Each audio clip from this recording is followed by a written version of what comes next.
છે મહર્ષિ ત્રિવેદી. મારી પાસે 2010 કોરોલા અલ્ટિસ ટોયોટા. થોડાક ટાઈમથી હું વિચારી રહ્યો હતો કે મારે ગાડી ચેન્જ કરવી અથવા આ એક્ઝિસ્ટિંગ ગાડીમાં હું કંઈ મોડિફિકેશન કરાવીને ફેરવી શકું. તો મને મોડિફિકેશનનો વિચાર આવ્યો નવાની બદલે.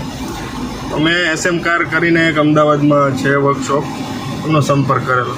તો મારા જે રિક્વાયરમેન્ટ્સ હતા એમણે મને કીધું કે ભાઈ અમે બધું તમને સમય અમને આપજો, અમે તમને A to Z તમારે જે બી રિક્વાયરમેન્ટ છે એ તમને ઓલ એન્ડ સોલ્વ પૂરું કરીને આપશું. એમનો એક ટેગલાઇન જ છે, complete solution under one roof. એટલે A to Z ગાડીમાં મેં પેઇન્ટથી માંડીને એન્જિન, ઇન્ટિરિયર બધું જ એલોઇસ બધું જ કરાવેલું. બધામાં સક્સેસફુલ એમણે મારો સંતોષકારક કામ કરી આપ્યું છે. ને સમીરભાઈનો સ્ટાફ, એમનો નેચર બધા એનો બહુ સારો એવો સપોર્ટ હતો અને વ્યવસ્થિત કામ કરી આપ્યું.